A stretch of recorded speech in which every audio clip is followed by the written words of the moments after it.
Falta pouco, meus queridos. 40 e poucos minutinhos. 40 minutinhos. O que é MCU mesmo? Movimento circular uniforme. Verdadeiro ou falso? Movimento circular uniforme, a velocidade é constante. Falso, né? Porque o vetor velocidade muda para onde ele está apontando. Mesmo que o valor dele seja o mesmo, a setinha apontou para outro lado. Então, o vetor velocidade mudou. E se um corpo sofre mudança do vetor velocidade, nós dizemos que ele tem aceleração, que no caso do movimento circular uniforme é chamado de aceleração centrípeta, porque aponta para o... Se a velocidade é tangente e a aceleração centrípeta aponta para o centro, isso me permite dizer que no MCU a velocidade é sempre perpendicular à aceleração.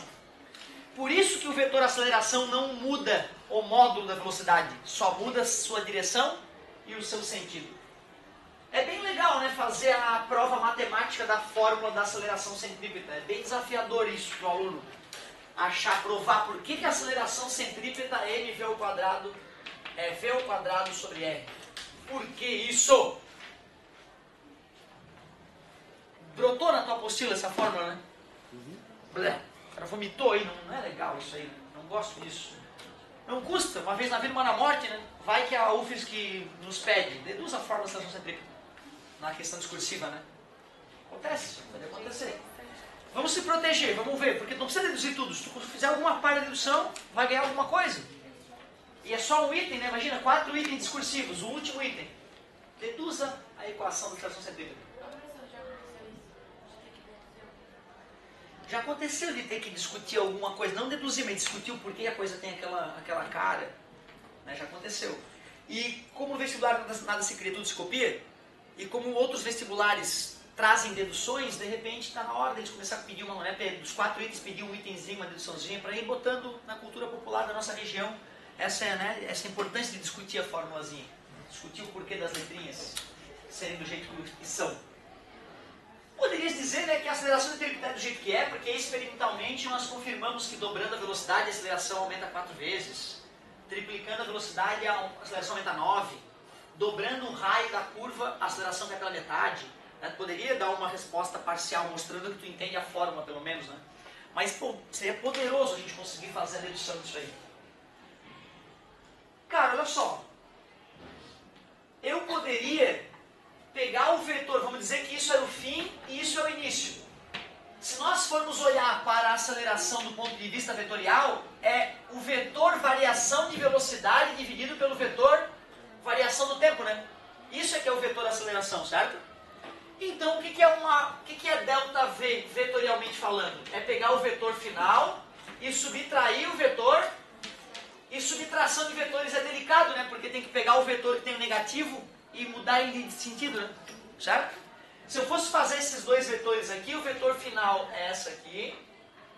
E quem é o menos V final, V inicial? Se o V inicial aponta para lá, o menos V inicial aponta para cá, né? Eu vou usar a regra do paralelo do polígono, bundinha na cabecinha. Menos V inicial. Quer dizer que o vetor ΔV sai do primeiro e vai até a extremidade do último, né? Esse seria o vetor ΔV. Como eu analisei daqui para cá, esse vetor ΔV seria realista nesse ponto médio, né? E de fato, né, está apontando mais ou menos para o centro. Olha como está honesto, apesar de a gente estar fazendo no olhômetro. Aquele triângulo ali é um triângulo isósceles, né? Ele é um triângulo isósceles porque o V final e o V inicial têm o mesmo módulo, certo? Não é difícil provar que o ângulo entre esses vetores velocidades, esse ângulo é o próprio ângulo que o objeto se deslocou em relação ao centro da curva, certo? Aquele ângulo ali, ó, entre VI e VF é alfa. Triângulo isósceles com ângulo alfa. Eu posso dizer que o meu plano cartesiano, meu referencial, está bem no centro da circunferência. E vocês devem aceitar que se eu uso como referencial o centro da circunferência, eu poderia dizer que esse vetor aqui é o vetor posição inicial, né? O vetor posição inicial. Certo?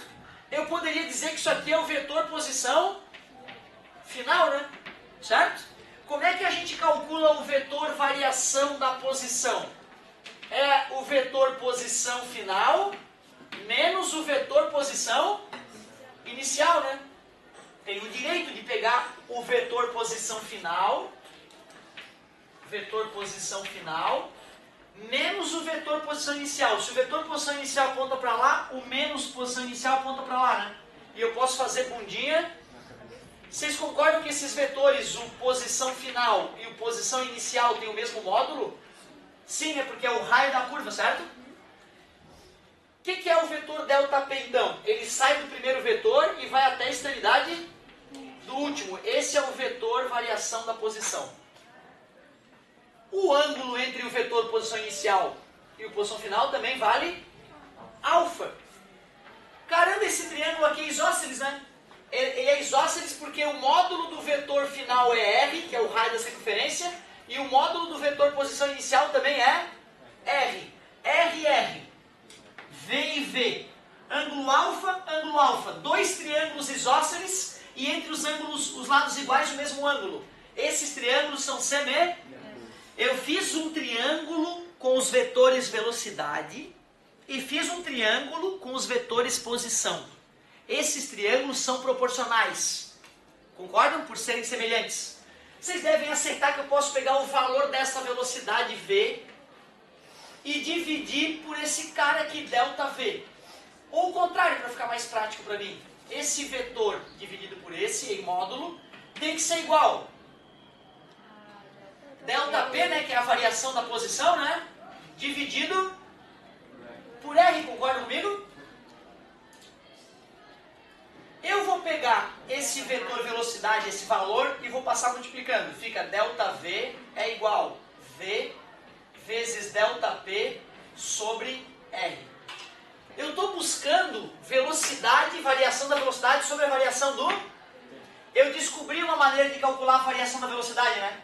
Eu tenho direito ou não tenho de pegar ambos os lados da equação e dividir pelo tempo? Vai deixar de ser igual? Não, né? Como é que é o nome da grandeza variação da posição pela variação do tempo? O que é distância sobre tempo? É velocidade, né? Isso aqui é aceleração, concorda comigo? Que a gente está chamando de centrípeta porque aponta para o... E distância sobre tempo é... Aí fica V vezes V dividido por... E aí está provado. V ao quadrado sobre R. Porra, o cara tem que fazer triângulo de vetores velocidade, triângulo com vetores posição, ver que eles são proporcionais, pegar a equaçãozinha da proporcionalidade e dividir pelo tempo, para poder descobrir a aceleração centrípeta. Porra, realmente, cara, se botar um item desse e o cara acertar, é um rato da física. Abandonou as outras matérias e ficou só deduzindo, né? Tem cara que gosta disso, dá pra acreditar.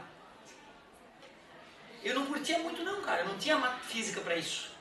Então, cara, hoje eu fico meio magoado, os meus professores nem estimular um pouco essa história da dedução, mas eu não gostava muito disso não, me dá número que eu faço, letra, eu ficava perdido. Demorei a me convencer de que aquele V representava uma velocidade. Eu não enxergava o número, eu enxergava uma letra e travava. Legal, cara, bem desafiador, tá aí. Dá pra entender por que a apostila não falou nada disso, né? Isso é uma dor de cabeça aí pro cara que tem pouco tempo pra trabalhar isso no cursinho. Cara, olha, relaxa, cara.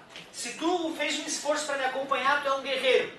Quero que tu saiba aplicar a equação que eu vou te fornecer. Aceitas que o movimento sempre uniforme é um fenômeno repetitivo? Fenômenos repetitivos, a gente sempre está preocupado com o período e com a frequência. O que é o período, então, do movimento circular uniforme? É o tempo para completar uma volta. O tempo para completar uma volta.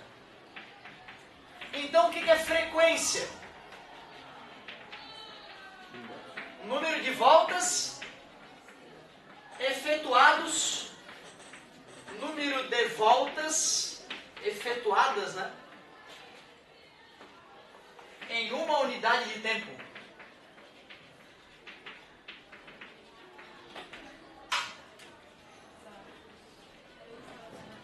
A gente já não tinha visto alguma coisa de ondulatória sobre isso? A única diferença é que em vez de uma volta, é uma oscilação completa, né? Então, período e frequência têm a mesma definição para quaisquer fenômenos repetitivos. Não importam quais. Cara, eu já vi aluno que tem muita dificuldade em calcular período e frequência. Eu gostaria que tu fizesse uma regra de 3 para fazer isso. Regra de 3. Mas, se tu tem muita dificuldade, tu poderia te adequar a usar essa fórmula, ó, tempo sobre número de voltas. Aí tu calcula o período. Quer calcular uma frequência? Pega o número de voltas e divida pelo tempo. Aí tu calcula a frequência. Tu não vai ganhar essas fórmulas. Se quiseres te adequar a elas, decore-as. O vestibular só vai nos ajudar lembrando que período é o inverso da frequência. Essa é a primeira aula do movimento circular uniforme. Lembrar que o movimento circular uniforme é um fenômeno repetitivo, tem período e tem frequência. Lembrar que no movimento circular uniforme a velocidade é sempre tangencial à trajetória e a aceleração, por ser centrípeta, é sempre perpendicular ao vetor velocidade. Saber calcular a aceleração centrípeta, V ao quadrado sobre R. Essa é a primeira aula. A segunda aula é que é mais legal, que aí ele começa a revisar outras coisas um pouco mais importantes, eu diria. Não, mais importantes não, um pouco mais delicadas, porque se o cara não entende período e frequência, fica comprometido o entendimento da continuação da aula. Vou fazer um exemplozinho rápido.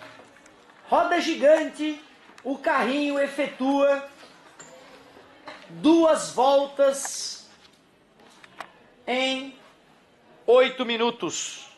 Determine o período e a frequência do carrinho ou da própria roda gigante. Oh, peraí. Se a roda gigante efetua 2 voltas a cada 8 minutos, se eu quiser saber o período, é só calcular quanto tempo demora uma volta. Multiplicação cruzada, 4 minutos. 4 minutos é o período. Se ele quisesse calculasse a frequência da roda gigante, era só tu montar 2 voltas, 8 minutos. Em 1 minuto, dá quantas voltas? 8 vezes F é igual a 2. F é igual a 2 oitavos. F é igual a 1 sobre 4 rotações por minuto. Professor, não é melhor 0,25? Legal também, pode ser. 0,25 rotações por minuto. Então tu vê, né, cara? Calcular a aceleração centrípeta. Jogar na formuleta, tem que ter o raio da curva e a velocidade. Calcular período de frequência é entender a definição e saber aplicar uma regra de 3. Primeira aulinha, light, sem absurdo, sem empurrar nada boca abaixo. Beijinho de cabeça gostosa. Essa vai ficar mais forte. Delícia. Falta uma aulinha só, galerinha. Uma aulinha. 50 minutinhos? Não. Falta uma aulinha, que é toque de caixa, coisa rápida. Uma aulinha e a gente tá vazando. Vou dar alguns minutinhos finais pra galera que quiser arriscar um exercíciozinho. E isso é finir. Falta pouco, meu querido.